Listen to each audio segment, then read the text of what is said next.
What is going on YouTube? Obviously, you can see my name is Justin on here. Put PPS on there because that's what you guys know me as. We're back on a different little playing field today. We're off of the gambling side. We're going to more of like an interview type talk here with my guy, Evan. Evan, I'll have you introduce yourself a little bit, give us a little background on you, and I'll kind of go into why we're really going to be doing this one today. Yeah, thanks for having me on. Evan Kruczynski from Milwaukee, Wisconsin. Was able to play some college baseball at East Carolina University, move on to get drafted by the St. Louis Cardinals, and now I'm playing my first year of independent baseball for the Lake Country Dockhounds. Beautiful, beautiful. So I was kind of talking to Evan about this a little bit before the show here. The reason why I wanted to do this is just because I'm kind of on a whole different side of this now. Obviously, I worked in minor league baseball for a year and a half, played my whole life, traveled, obviously did all that. Obviously, Evan is much, much, much better than I ever was, obviously getting the chance to be playing professionally. But now that I'm into this other space where we're still talking baseball, still working baseball, I get a lot of messages about jinxes. I get a lot of messages about why didn't you see this coming? And I just thought, what better way to kind of give you guys a little bit more in-depth look into the baseball side as having a guy here who's played, who's had ability to play up into AAA baseball up there, probably play with some pretty damn good players, and just kind of give you that more in-depth look versus you're just hearing me talk about numbers, talk about analytics. Obviously, I'm sure when we talk about it, you're going to talk that analytics will probably involved heavily in your game now to obviously work with the spin rate and all that. But obviously, we were talking that you obviously started down here in Milwaukee. So when you were in high school, dude, how like you could toot your horn a little bit. How damn good were you like in high school? Whereas like a lot of guys are good high school players, but like to be a D1 guy, how good were you? Just give us a little bit of in depth on that. Like not full stats, but like a little bit there. Yeah, to be honest, like I never really knew how good I was. Like looking back, to be honest, I'd go to Carthage. I don't know if you're familiar with Carthage College. I'm sure you are in your coaching little gig yacht. But I would go to Carthage camps growing up, and I wanted to go play for Carthage. And small D3 school, but I loved it. And I just wanted to go on and play baseball at the next level. And the more and more I was, getting exposed to Division I schools, I kind of quickly realized, like, man, I could make a living out of this potentially if I, almost put all my eggs in one basket. But I played football, baseball, basketball, and just kind of lived the life as a normal high schooler. And my high school numbers weren't anything crazy, but what I did was competed and just threw an 87-mile-an-hour fastball over the plate. And, yeah, I'm sure I'm left-handed, so that helped. But I'm sure the 6'4" frame didn't hurt either. But honestly, I think me not getting into the hype or worrying about getting drafted out of high school and just having the opportunity to go play Division I baseball at a now powerhouse school, I just never really got caught up in how good I was or my stats. Yeah, so is there like I always think about this, like there's like a 1 point where there's like, damn, I'm good enough to do this. I'm good enough to take it to maybe that D1 level. Is there like a game or an outing that maybe where like I faced off against a damn good team? Yeah. Is there like a game that popped off there? For sure. Out of the blue, I got a call from, it's funny, all comes full circle, a former Cardinal who wanted me to fly down to Florida and pitch for his team. And I knew nobody. Flew down to Florida, stayed in a little dorm room and at some baseball academy down there. And he's like, hey, you're going to pitch in the perfect game event, whatever. Just do your thing. I've seen you pitch. Do your thing. And didn't know the coach. He wasn't even the coach. He just recommended me. And I walked the first batter, then gave up 2 singles, and I had bases loaded, no outs. And struck out the side to get out of it. Ended up like going 4 or 5 innings and pitched well. And I just remember after that first inning, after I struck out the side, how many scouts were behind the fence for the second inning. And then, the third, the fourth, and then the fifth. And I was like, man, like I must be doing something right. I wasn't throwing that hard. I was probably 85 to 87 that day. I think I was either a sophomore or junior in high school.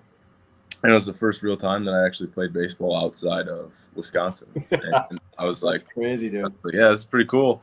And by the time I got home, I probably had 50 calls and text messages from college coaches. I know the the rules have changed with compliance a little bit. Back then, you could just shoot a text, and my phone was blown up. And I just remember I went down there by myself. I just remember calling my parents, being like, "Hey, I'm pretty sure I'm gonna go play Division I baseball."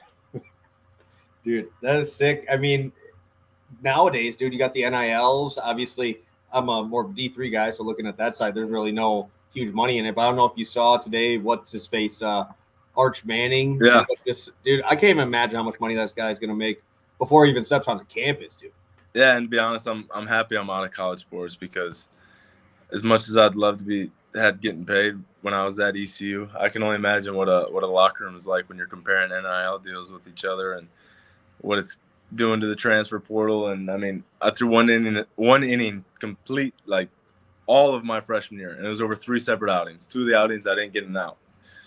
Easy route would have been to transfer, but transferring wasn't as easy. And I would be lying to you if I told you I didn't contemplate it, but I stuck it out, and I was the opening day starter as a sophomore. And next year I was pitching in the Super Regional, and best thing that ever happened to me. Dude, that's so hype. Dude, those stories are the best. Like, when you hear guys that just come in and just take shit over, it's different, right? It's way better when you hear something like that, where it's like, you got to grind, man. Oh, I got my teeth kicked in. Here are all they're all older dudes, right? They're all older guys that probably had to work to get there, Absolutely, yeah. I mean, it was an eye-opening experience for sure. A lot of my teammates kind of were exposed to Division I baseball. A lot of them were from North Carolina, Virginia, and there's a lot of D1 schools down there. And coming from Milwaukee, we have one, and I've never been to a UWM game. So I didn't know what it was like to play at that level, and I was overwhelmed for sure. But I didn't point fingers. I came back home. I was lucky enough to play for the Lakeshore Chinooks, and there's a good mixture of talent from D3 all the way up to D1. And I kind of learned how to pitch at that level in that summer, and then took it with me back to ECU and took off with it. Yeah, dude, it's crazy to me how many big-time players are coming out of Wisconsin with only one D1 school, right? And all the Northwoods League is what the number 2 ranked, like, college prospect league in the country, behind obviously the Cape. Yeah. How do you? I don't get it, man. How do we not have another school that wants to adapt it? How's Madison? I bet you'd be a top 15 school if they actually ended up letting it happen. Have baseball there. Yeah, I mean, the season starting in February doesn't help the state. It's because it's not like Minnesota, Michigan, Illinois. It's not like they have a lot. I mean, they obviously all have more than Wisconsin, but it's just tough, man. It's a tough season to have a sport be playing starting mid-February up in Wisconsin. You almost have to have an indoor facility and/or just be gone for the first 2 months of your season. And at the Division I level, it gets expensive, and it's just it's not easy for teams up here for sure. For sure. Well, I'm happy we got our guy Dan in here. He is a Cubs fan. I'll give you that disclosure right away. Dan in here is dropping a question for us, kind of in that high school range, right? We're kind of talking about that high school spot before we get to the college and the fun stuff with East Carolina. Did anybody ever try to change your arm slot? I know the frame is probably going to help you out a lot, kind of that drive down. Obviously, I've seen you throw, but obviously, so for guys who don't really know like mechanics and stuff like that, was there anything like, did they try to bring you a little bit more 3/4, kind of get that overhand curveball over the top? Is there anything that you can share for us that somebody maybe tried to mess around with? Yeah, I mean, my freshman year when I was struggling, we tinkered with some stuff. I mean, I'd be lying if I'd tell you if I didn't. I mean, I just wanted to do anything to try to get out on the field and try to throw strikes. But that was the issue, is I was trying to throw strikes because, the hardest thing to do as a pitcher is trust your stuff. And the guys who are in the big leagues, all of those guys trust their stuff, whether they throw 87, whether they throw 97. Doesn't matter. You got to get to the big leagues by trusting your stuff. So, yeah, I tinkered with a little bit my freshman year just to, do anything to get out on the field. But once I got back to the Midwest and pitching the Northwoods League, I went back to my, high 3/4, low 3/4. I don't even know what it is, to be honest. I just throw. But no, they attempted to. It's not like they made me. I was just even offering, like, hey, I'll change my arm slot. I'll do whatever it takes to get on the field. And we never really changed, and it's changed a little bit over the years. My extension's changed, everything's changed. Your body changes. I mean, I've been playing this game a long time, and you got to adapt just to keep up. But never have I really like put an effort into changing my arm slot. Yeah, we got Vandy in here. Appreciate you coming on, Evan. Obviously, thank you for sharing your knowledge with us here. But Sure. One thing I wanted to go before we even get to that college thing, obviously, Stuart dropped one that I'm going to ask here in a second. It is crazy to me, obviously, as a guy who is in like a pitching coach, obviously not at the level that you are at. But do you see the game changing soon where we're going to see more guys become lower velo mechanic spot up guys now that everybody can hit that 100-mile-an-hour fastball like it's nothing now, dude? It's like hitters are accustomed to seeing 95 to 98. Everybody out of the pen throws 95 now. Is there a spot here you think that maybe it goes and transitions back to more like that Greg Maddux type of mentality there? Because, dude, I'm watching the College World Series. I'm seeing 3 or 4 pitchers per game, 95 to 98. Yeah. Is there a spot where you think maybe it's turning a little bit? Yeah, I can't see that just because, especially with the automated strike zone probably going to be put in play here shortly. I think it's going to go the other direction. I mean, okay. When I played in college, you'd run into your occasional maybe 3 guys on a team throwing 94 plus. I mean, my team that made a super regional, I mean, I was starting on Friday night topping 89. Our Saturday guy might have topped 92, and our Sunday guy might have been topping 86. Our top-end bullpen guy might have been touching 95, but we probably had maybe 2 guys on the team throwing 95.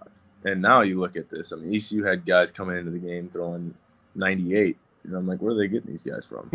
and they're JUCO transfers, or they're freshmen that are coming in that just are that polished and that talented. And I think with the access to data that kids have nowadays, they start learning how to throw harder at a younger age, and I see it going the opposite direction. I wouldn't be surprised if we see guys throwing 106, 107 instead of guys throwing 87, 85, just because, they talk. You got to be under the hitting speed or below the hitting speed. Yep. And the hitting speed does keep going up, but I just see the velocity. I mean, guys are going to figure it out. They're going to figure out ways to throw harder, and I don't know when it's going to happen, but I'm telling you, it's going to be sooner rather than later than you're going to see guys throwing 105 plus. Yeah, dude, that's crazy to me. But now we get to transfer to a little bit further on. We're into college now. What made you kind of go to ECU? Obviously, I don't think they were the powerhouse that they are now when you got there, right? They were good, but they weren't super regional after super regional. Yeah, they when I committed there, they were kind of on a regional list streak, and when I was recruited, they're like, the pitch was come to ECU, and we'll get back on the regional train. And we'll host a super regional for the first time in Clark LeClaire Stadium. And I had some other offers that I considered, but every time I just went down there, I loved it, man. I love North Carolina. I love the people at ECU. I love the fan base. I love the stadium, and I love the coaches. Obviously, after my freshman year, we got a new coach, but the new coach who came in, who's still there now, that basically turned the program around. And yeah. I got to play for him for 3 years, and seeing what Cliff has done at ECU, it's been incredible. And the facilities and how much they've improved. We try to go down there as a team, the guys that I play with at least once a year, just to see what Cliff got different. He's always improving something at that stadium. But I fell in love, man. I fell in love with, the weather. I fell in love with North Carolina, and I fell in love with the city of Greenville, and it was the best decision I've ever made. Yeah, no, and not to go into like the betting side, but there's so many teams like in that mid-tier, like where you're not in the Power 5 conferences, that just get overlooked when they go into those regionals, right? They're like, no one really knows what they got because they're not able to watch them on like your SEC networks. And then they're out here punching these guys in the mouth. I mean, you guys were up, 5 on Texas for the chance to go in there. And Texas is getting all, like, obviously probably the player of the year in the country, getting looks everywhere, thousands of people watching at all these games. But you guys are right there. Is that kind of like, to you, is that like annoying that you guys don't get more looks, or is it more fun to take that underdog role? Listen, of all people, the game of baseball is different from any other sport. Mm-hmm. You might be able to sneak into a regional, but once that regional starts, anybody can beat anybody on any given day. And that's because, the game is I mean, it's all dictated by a pitcher. Any pitcher can lay an egg on any single day. You see it all the time in the MLB playoffs. An ace that basically carried a team to the playoffs has a bad day, and some other team advances. But it never really annoyed us. And Coach Godwin just stamps it home, like, we're not afraid to play anybody anywhere. We're always ready. Obviously, my senior year, we were preseason ranked 6th in the country, didn't even make a regional. But year before, we snuck in basically as a 3 seed. We faced James Karinchak, who's obviously now in the big leagues. We faced him game 1, and he was pitching for Bryant, and we were going toe for toe. It was scoreless after 6, and it's Bryant. I'm sure most people listening to this probably don't even know who Bryant is. No offense to Bryant, but once again, Bryant swept ECU to start the season this year. Oh, wow. And that was in Greenville too. And a lot of people, even the own fan base, Pirate fan base, wrote him off after a sweep against Bryant. But that's just baseball, man. I mean, ECU was 14-13 and finished year hosting a super regional. All you got to do is get hot at the right time, and same thing applies in the minors and the big leagues. I mean, crazy what a clubhouse after a couple wins, how much things can change, and how hitting's just pass it along, and pitching too. Wow. You see one guy go out and have a good outing, and you want to go try to do the same thing, and it's a contagious sport. Yeah, dude. The one thing I always bring up to people, when you have a pitcher that's hot, dude, it is something that you can't really explain, right? In my area, right, it's more, we call it a heater. In your area, it's like, dude, I want the ball, and there's no way you're going to touch anything I'm throwing. Doesn't matter if it's my worst pitch. There's no way. And you kind of, you've had to have a chance or had a time recently probably where you're like just going out there and the ball just feels like you're throwing a ball this big at these guys and they have absolutely no chance on you. Yeah. I mean, I went on a stretch run my junior year at ECU, and then in 2018 in professional ball when I was in high A and then jumped up to double A, they're fun. When you go on those runs and you basically feel like you can close your eyes and throw the ball wherever you want to throw it. Looking back, it's something I wish I could go back and jot some things down, because when you're in it, you don't even realize it, because you're just a robot out there, to be honest. Like, you're pitching and someone's like, oh, what were you thinking? You just weren't thinking. You were just out there pitching. And like, that's when you have your best outings. When you're not thinking, you're just going out there.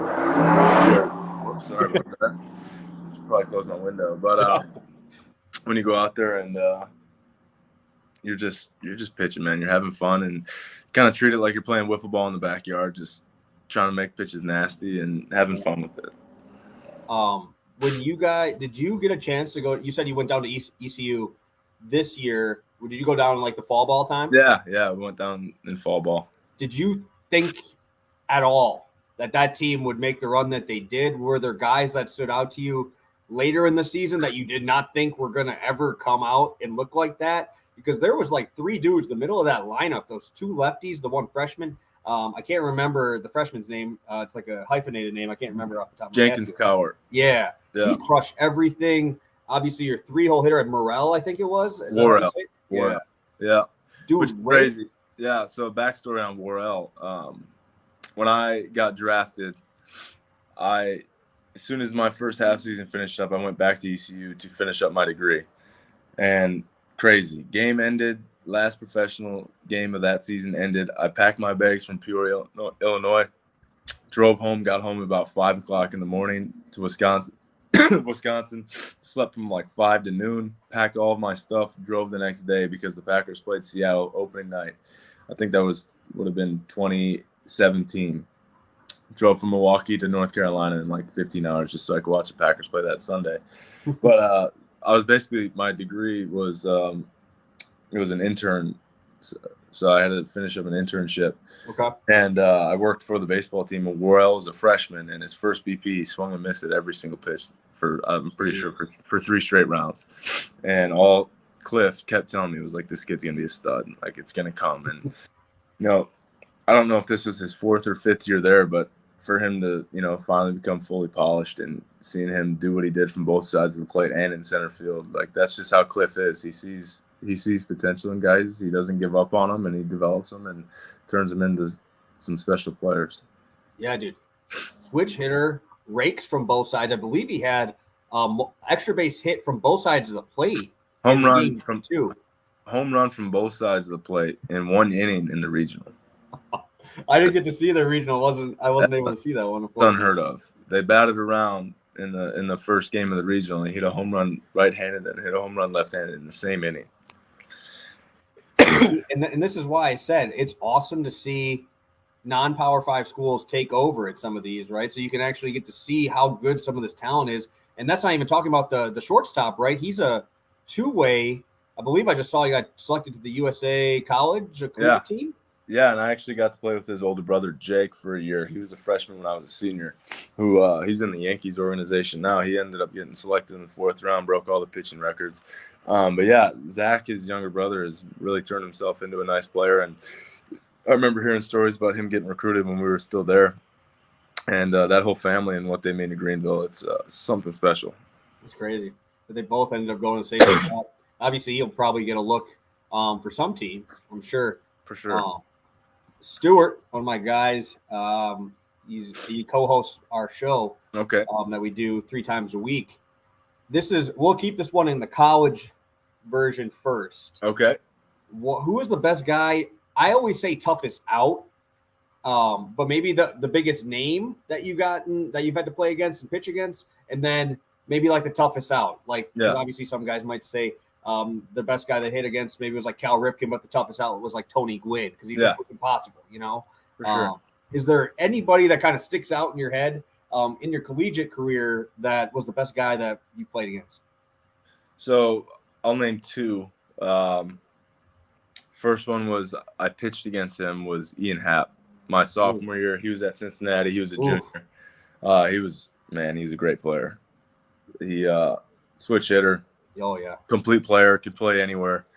And just the way he went about his business, you could just tell that guy was going to be a big leaguer. I mean, you knew he was going to be a first rounder, but just the way he approached the game, you knew he was a big leaguer. I didn't pitch that game, but they were in our Clark LeClaire tournament. Nick Senzel played third base for Tennessee, and he single-handedly beat us. You know, we dropped down a couple bunts where he came up barehanded to play, and it was a close game. And he just defensively, offensively, he probably went 3 for 4 that game, and he was just something special talent. Guys that you play against, you're like, that guy is 100% a big leaguer.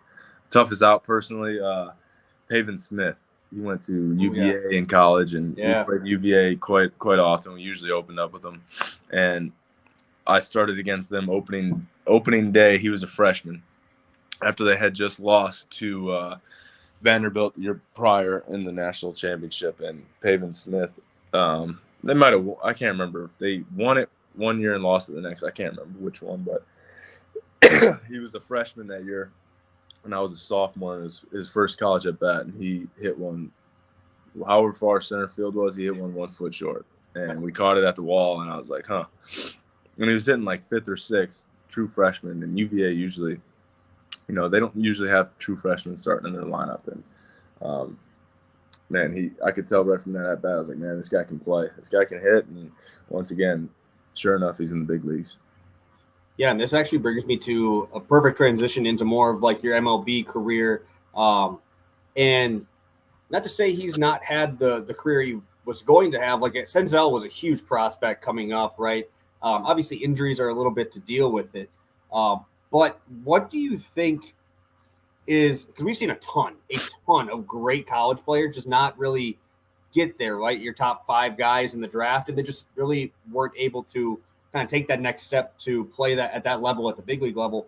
What do you think that transition is like when you went from college to big leagues? What was like that thing that you felt kind of set people apart, right? Because there's just guys that just struggle, right, when they get up there and just aren't ready for it. What do you think it takes to?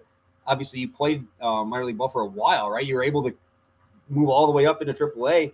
There had to be something that you felt like maybe a guy was a little bit more talented, but you found a way to kind of keep moving up past him and stuff. Yeah, I mean, it gets really tough because you're playing against the best of the best. Sorry, I got a little cough. Oh, you're good, man. When you're playing against the best of the best, you're playing with the best of the best. And one thing I'll say is it's hard not to, compare yourself to somebody else.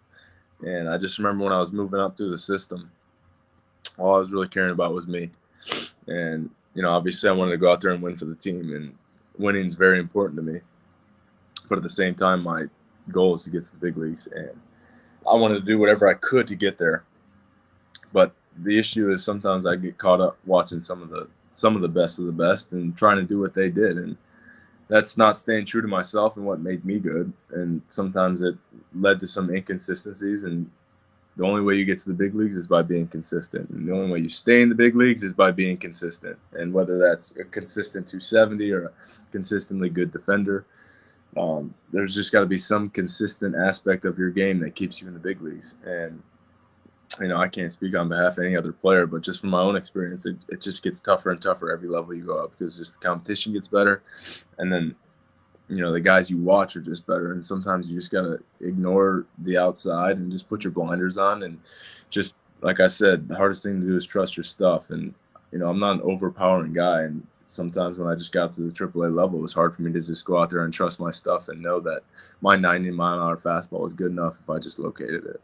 But I can't speak on behalf of the other guys. And to be honest, I haven't really followed Senzel's career in the big leagues. But just this fact that, you can get to the big leagues, I respect the heck out of every single one of those guys that made it up there.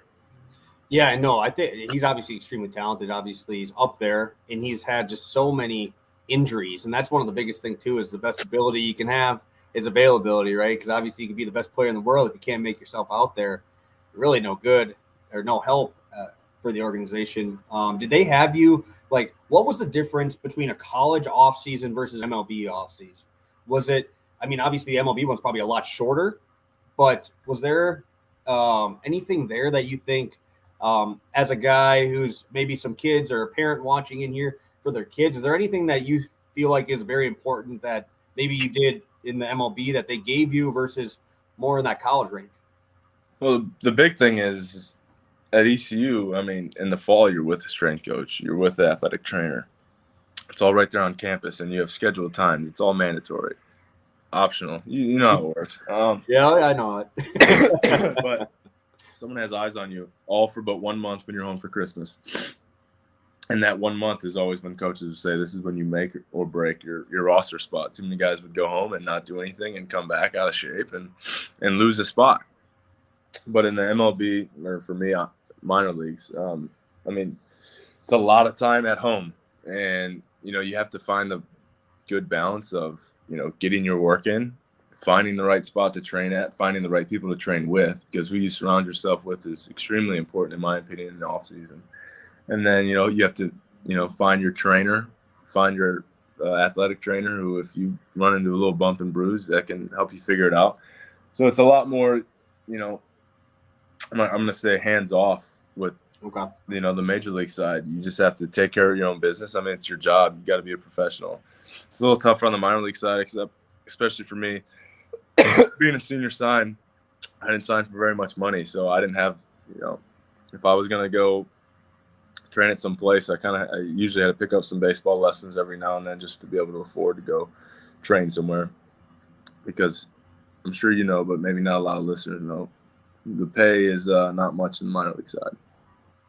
Yeah, no, my this actually brings me to a good point here is when I worked in minor league ball, you could just tell, because I worked in single A, I worked for the Rattlers. Obviously, I've watched a ton of Peoria games. Obviously, they were in the division, so you could always just tell, right, when you have a first to fifth round guy, got a good sign bush. You just could tell when you look in the players' parking lot which one they were. Oh yeah. You see, my story is always Terang. He had this beautiful Ford Raptor, and then you see three of our other guys driving in together. Obviously, live together there, and obviously the minor league pay has always been on display pretty much everywhere now that it kind of got out there.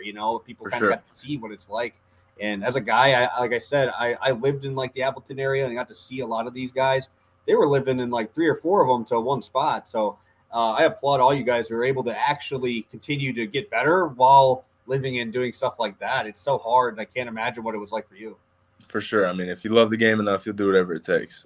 It was funny pulling into my first big league spring training in a Honda Civic.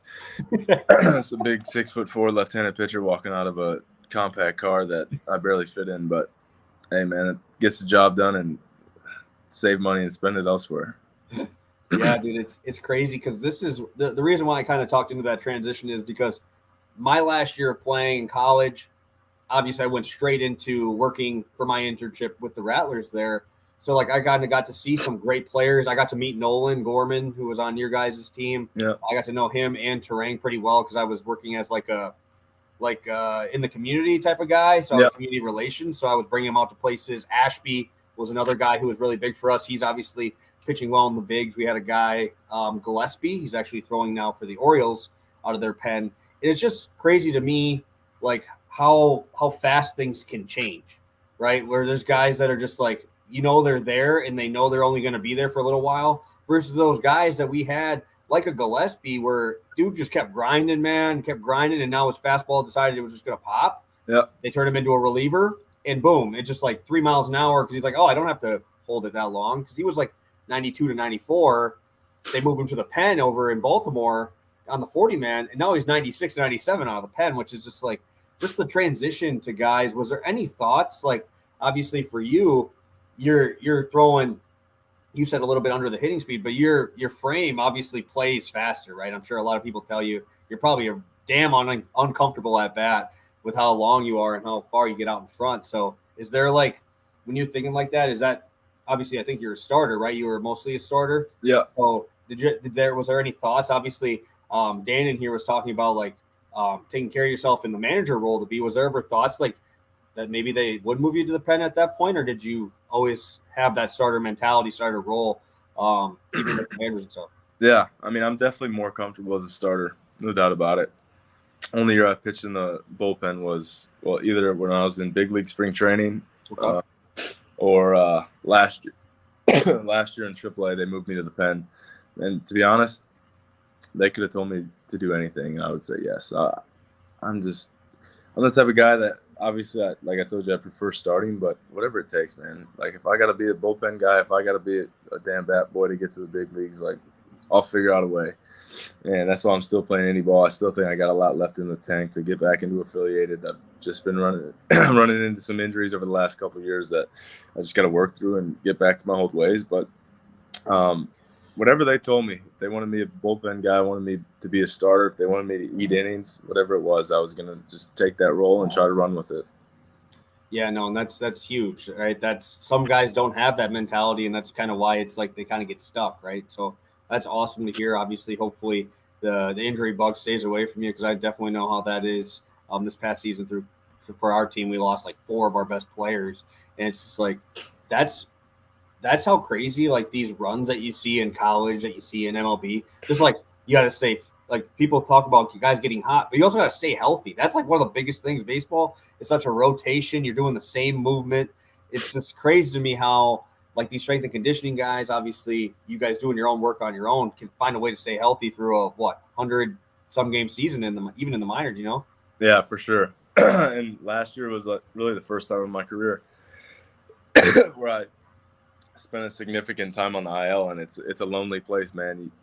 You go to the field and you want to be out there playing, and you just, especially for me, because it wasn't an arm injury, it's something just body wise, and it's just tough. Every day you're showing up and you're not pitching, and you're just trying to get healthy, and it's just nagging at you, and it can be a dark place. But all credit to the guys that make it through rehab and get back to their normal self, because it's definitely not an easy thing. Yeah, for sure. I have one more question. I think we have a couple guys in here, and then we'll do a rapid fire at the end. Cool. So Stuart bringing in here, is there any up-and-comers that we should be watching for? Obviously, I'm going to probably know these guys because I pay attention to minor league ball pretty closely. Is there any guys, like I said, where you maybe played at the last year of your college career that was a tough out that now you're seeing kind of progress? Is there anybody like that? I'm looking mostly probably at hitters here, kind of guys that were tough on you. Yeah, I mean, just from a Cardinals standpoint, it's nice to see Nolan Gorman up there doing what he's doing, because just watching him in the minors and playing with him last year, he's a special player, very talented, and nice to see him, saw what he did against the Brewers. What was that, 2 nights ago? A couple bombs. But, 2 of them. Good dude. Good to see him do that. And Matthew Liberatore getting his call, and then Zach Thompson as well getting his call. And Zach Thompson's been throwing the ball well. So it's nice to see guys that I play with getting their shot up at the big leagues and them taking advantage of it. From the other standpoint of just, young guys, there's just so many of them, man. And so many guys that I face that, you forget about, and then you see him pop up in a minor league update saying, "Oh, he's doing well." It's one I saw the other day that just comes to mind on this topic is Jake Shiner. He went to the University of Houston. I don't know if you ever heard of him, but no, yeah, it's Houston. Yeah, Jake Shiner was.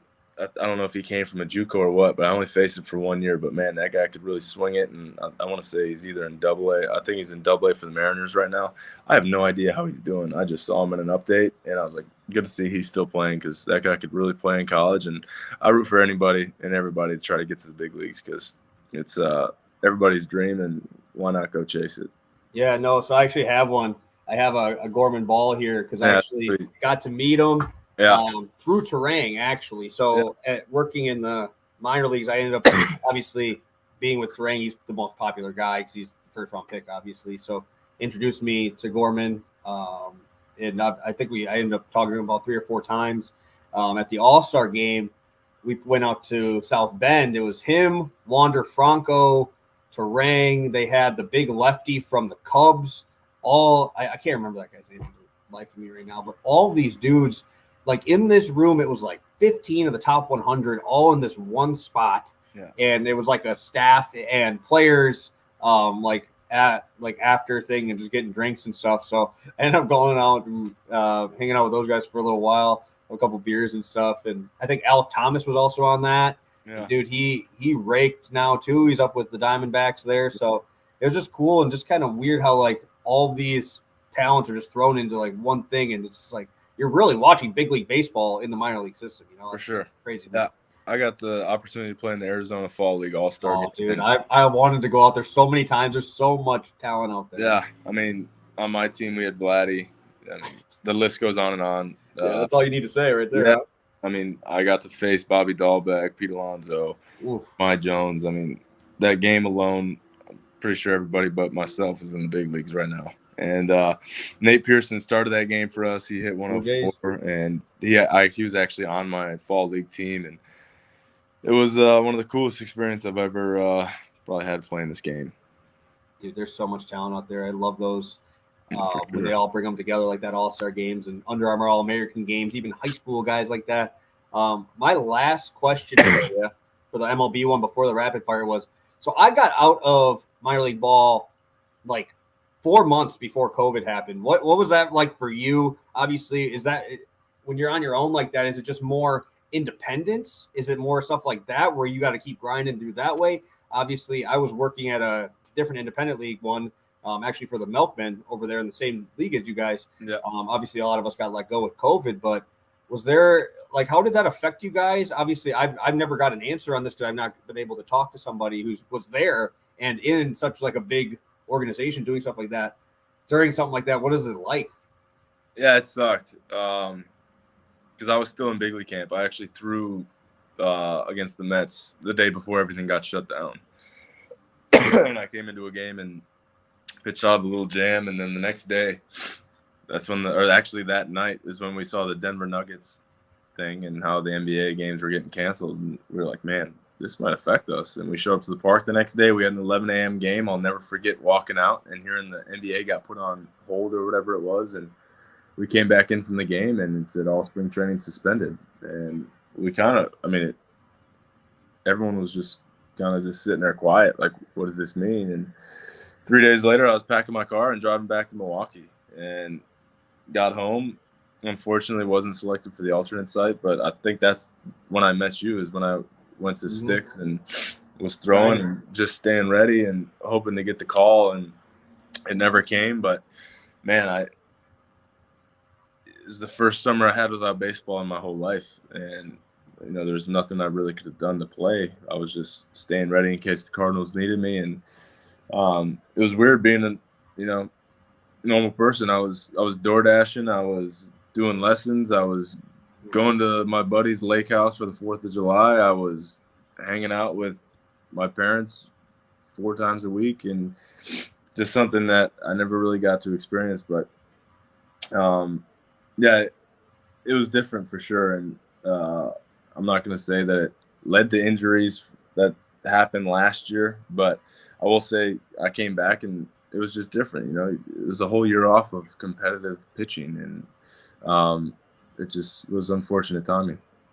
Yeah, dude. And as much as all of us like to say you can stay ready, there's nothing like just being out there and competing, right? You can do scrimmages, you can do your rapsodos, you can do your numbers a million times over. Yeah. But until you're in there in a game setting, there's really no other way to describe it, Yeah, I mean, you saw us in there with all the guys that were there doing live BPs every week, just keeping our arms ready. And like you said, there's no simulation to an actual game. You can do all the live BPs you want, you can do all your simulated games you want, but once you cross those white lines and there's fans in the stands and there's umpires back there, and you're going to try to win a game, it's just a whole nother level, and you just missed that in 2020. Yeah. No, so we got to the biggest part here now. We're going to go some rapid fire. Last section here before we head on. I'll let you pop on over to the field and get ready for – you guys play tonight too? We do, yeah. We got a 6:30 game tonight. Nice. So appreciate you popping in here quick. We'll get the rapid fire in here. First one, favorite park to play in, MLB-wise and college-wise? So last year I got the opportunity to go to the alternate site that happened for a month in St. Louis, and Busch Stadium was something special. Went to a workout in high school at the Kansas City Royals field and also Minnesota at Target Field. I think it's Target Field, but I'd have to go Busch Stadium. It's unbelievable. It's right in downtown St. Louis, and the stadium is incredible. Yeah, see, I've been to the Royals and I've been to Twins. I've never been to that one, so I'll make sure that gets on my list for sure to head to. We've already talked about the toughest out. What is the best food on the road that you've eaten? Got to be in college, Raging Cajun. It was I think the restaurant's actually called Raging Cajun, but I'm a big seafood guy, and they had like a crawfish boil. Our coach would rent out like a back room, and they just keep bringing crawfish to our table and dumping it. You crack the thing in half, eat the crawfish, and then suck the head for all like the juices and spices. And I'd say that had to be number one. Dope. Yeah, I've never had that. I know in Wisconsin, obviously, no one gets their Raising Canes. I always love that one when I get out when we were traveling, or your steak and shakes and stuff. But sure. I've never been to Raging Cajun, unfortunately. Had some crawfish before, though, when I lived in Nebraska. Nebraska? I don't know what their crawfish are like in Nebraska. No, they had – it wasn't good. Yeah. It was below average. Yeah. But lastly, before we let you get out of here, golf handicap, best round you've ever shot. Jeez. Best round I ever shot, maybe an 81. I'm not that good, but I'll run into a good round every now and then. The handicap's like 15, 16, 17, somewhere in there. Always got one thing going for me. Never have them all. Either the driver, irons, putter, but can't ever string it together. Well, you got those long arms. What's that drive go? Like 250, 280? 280 on a good day. Ooh. I just try to poke it out there. just keep it in play. Try to play with one ball today. Yeah, no, I told you when I played their last one, 14 of the 18 with water. Yeah, they're gonna make a lot of money if they have those divers, man. All right, you're getting I need a lot of those. Invest in some scuba gear and open up like a resell golf ball store. Beautiful. Well, thank you, Evan. I'm gonna have you. How about we have you spell your last name for us so the guys can come find you either on Instagram, Twitter. Make sure they can follow your career. Hopefully, we're talking about you being in the either AAA or back up in the bigs. Hopefully, we're hearing from you there. So let's have you try to spell your last name. I couldn't even do it. I had to pull up your Instagram. Yeah, I typed it right. Yeah, I just keep it short for people and just say it's Cruz, Kruz, and just skip the C, but it's KRUCZYNSKI. A lot going on there. Kindergarten was hard. A lot of letters to try to write down on a piece of paper. Yeah, so make sure you guys go follow them over there, Twitter, Instagram. Go follow them. And obviously, I'll be heading over to some of their games. If any of you guys are in town, any of you guys in that Milwaukee area, hit me up. Obviously, we'll be heading over there for one of these games on this homestand. Hopefully, I'm able to come pop out there and you have to let me know what day you pitch so I can come and take a look at the Dockhounds and how they're doing this year. For sure, we'll do. All right. Well, thank you guys for tuning in. Appreciate you, Evan, for stopping by and giving us some fun little insight into that Major League College Baseball lifestyle. So thank you guys so much. You guys have a great rest of your day. Peace.